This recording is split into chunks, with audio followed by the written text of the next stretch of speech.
Hola, ¿cómo les va? Bueno, vamos a seguir con nuestra clase de didáctica, de introducción a la didáctica. Acuérdense que estas clases son muy sintéticas, temas que por ahí demoran horas en dialogar, en debatir, en desarrollar. Nosotros estamos ahí como comprimiendo, así que hay mucho que se pierde, mucho, pero bueno, eso no nos impide seguir acá dándole batalla a esta pandemia. Hay una frase de un pensador, Agustín de Hipona, que dice: conserva el orden y el orden te conservará a ti.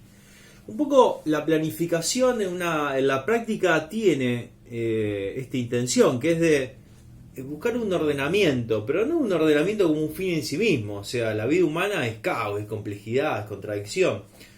Entonces, querer ordenar la vida humana y el aprendizaje es como muy ambicioso, pero sí podemos trazar de alguna manera un itinerario. Y ese itinerario, de modo hipotético, como una hipótesis de trabajo, es la planificación. Si nosotros nos ponemos a pensar de qué es planificación, fíjense que se han dado muchas definiciones acerca de la planificación.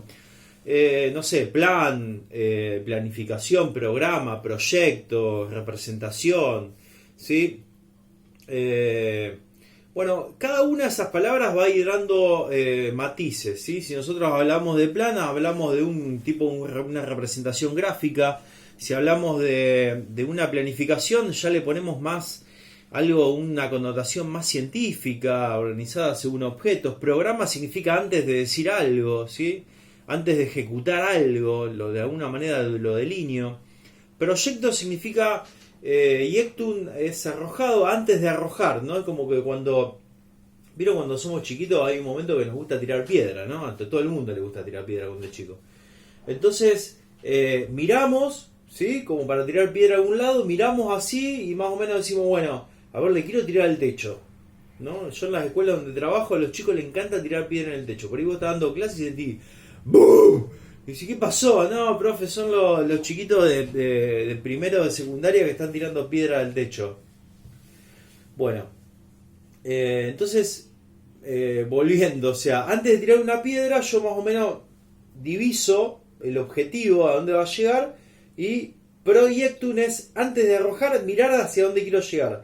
O sea, es muy probable que no le pegue, no sé, al tronco, a la lata, pero más o menos en esa zona va a andar esto que arrojo. Bueno, de alguna manera la planificación tiene un poco de proyecto, o sea, es hipotetizar, o sea, planificar, proyectar, no, estoy mal con las palabras, no me salen los sinónimos, pero es pensar una zona donde esa piedra quiere llegar, ¿no? Y a partir de ahí voy a medir la fuerza, la trayectoria, si hay viento, ¿no? Entonces, de alguna manera planificar es esto, es marcar un objetivo, pero una serie de mediaciones, siempre en el plano hipotético, para poder llegar a ese objetivo, a esa meta, a esa expectativa. Expectar significa esperar, o sea, a eso que yo llego, a eso que quiero llegar, que espero llegar.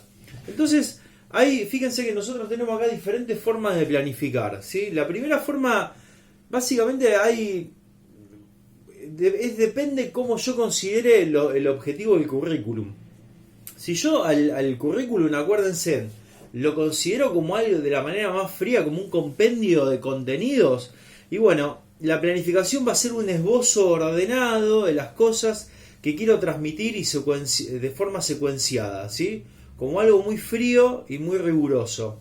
Ahora, si son objetivos, la tradición más eficientista, o sea, de alguna manera el objetivo está allá, yo voy a ir poniendo una serie de secuencias, de prácticas para poder llegar a ese objetivo, ¿sí? No es tan rígida la planificación, pero sigue siendo el objetivo algo que yo de alguna manera lo saco del currículum. Hay una tercera forma, que es la de Stenhouse, que a mí me parece que un poco es hacia donde vamos, que de alguna manera que la planificación entiende que la complejidad en donde vivimos. Entonces yo voy a planificar, pero voy a planificar experiencia, y precisamente la experiencia es lo que no domino. La experiencia es lo que no domino, o sea, yo no sé cómo va a recepcionar este cuento, no sé cómo va a recepcionar este video, no sé para dónde puede ir esta problemática que intento plantear. Entonces, va a haber una diagramación, ¿sí? bien clara de lo que va a hacer el docente. Va a haber condicionamientos que lo voy a tener en cuenta, emocionales, psicológicos, culturales, económicos, un montón, ¿sí? Va a haber relaciones sociales dentro del aula, ¿sí? Voy a reconocer los líderes, voy a reconocer cómo se entrama cada grupo, cada subgrupo, cuáles son las tensiones que hay, si hay problemas entre barrios, entre clases sociales, ¿sí? Y a partir de ahí voy a lanzarme a construir colectivamente, pensando más que nada en traer problemas y no tanto temas cerrados, ¿sí? Acuérdense lo que hablábamos la vez pasada, o sea, problemas en donde yo involucre al otro, donde esté la experiencia, donde haya una vivencia, donde haya un punto de partida, un horizonte cercano para el otro. Entonces, acá tenemos las tres formas, básicamente es o como un compendio, yo de alguna manera soy el ejecutor, el docente es solamente un eslabón más de la cadena, como objetivo, y ahí juego de alguna manera a crear ciertas secuencias que me permiten llegar al objetivo, o de alguna manera desando todo, hago un diagnóstico de la realidad, tomo los problemas, tengo en cuenta todas las variables personales, subjetivas, emocionales, sociales, económicas, y a partir de ahí lanzo una propuesta de construcción colectiva.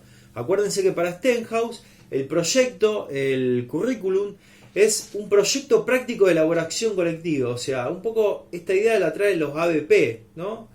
Que muchas veces se han visto, no se han valorado del todo, pero tienen un potencial importantísimo para poder trabajar ahí.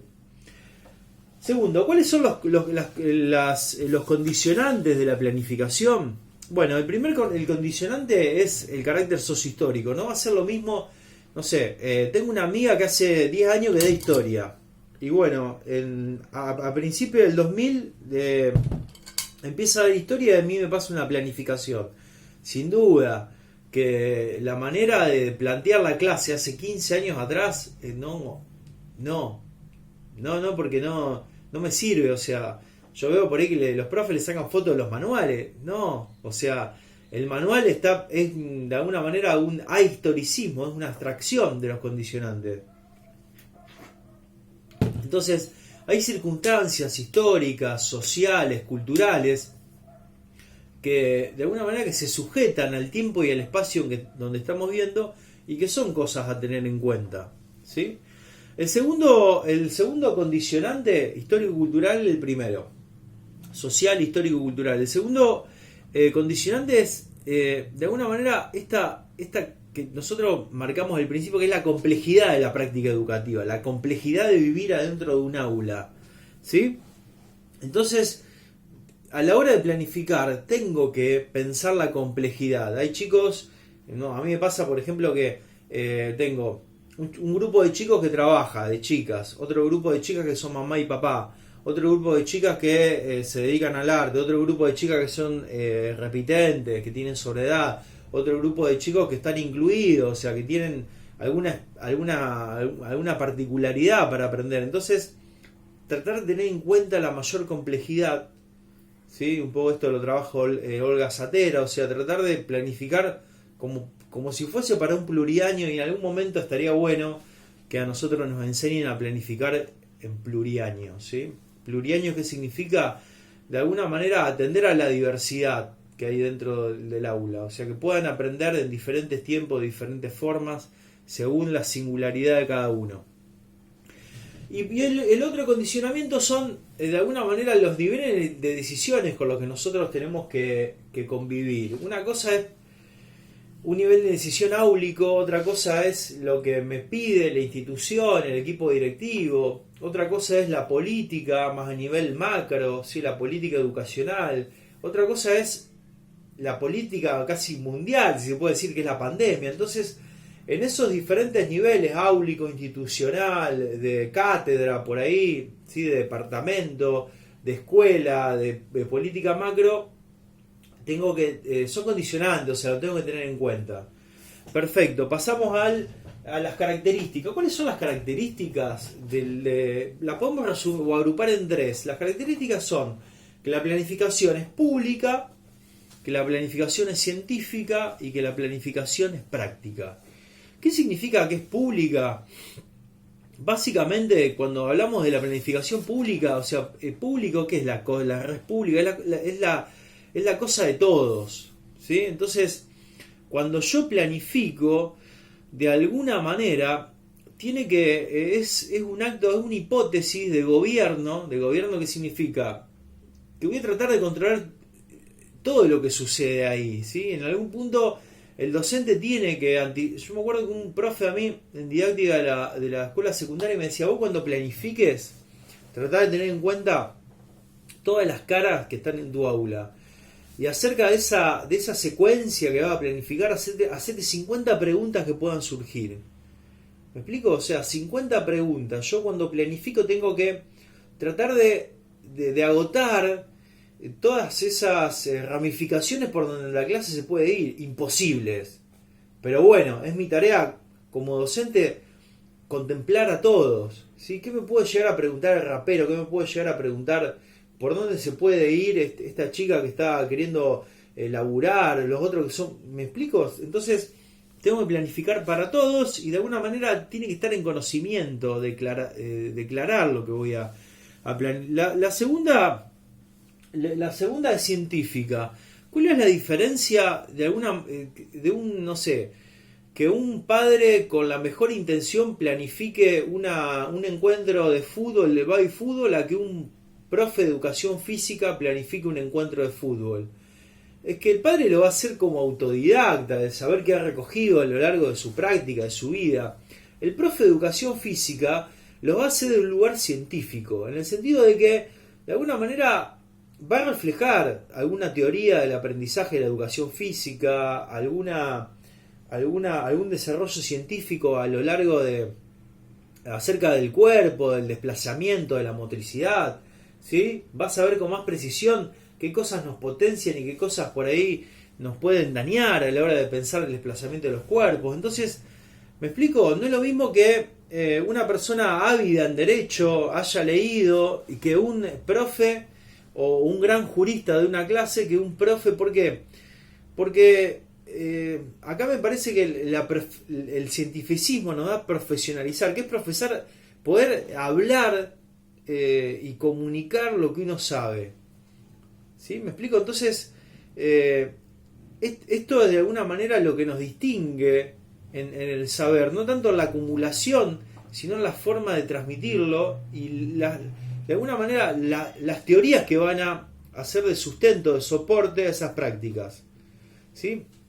Público para todos, científico, que de alguna manera que tiene una apoyatura, un anclaje en alguna teoría. Yo no puedo decir, bueno, porque a mí funcionó, cuando yo era chico me gustaba que me hicieran esto, entonces funcionó. No. O sea, ahora hay teorías del aprendizaje, teorías de la enseñanza que van a sostener, ¿sí?, o que van a guiar mi práctica. Y por último, práctica. ¿Qué significa? Yo les entrego, ustedes me entregan una planificación hermosa, con una introducción, un desarrollo, conclusiones que se retroalimentan, una evaluación hipercreativa. Ahora la pregunta es, esa planificación, porque está escrita en un papel de manera hermosa y prolija y muy cuidada, ¿es una planificación buena? Y no sabemos. ¿Por qué? Porque la planificación no se conjuga acá, sino que la planificación se conjuga en la práctica.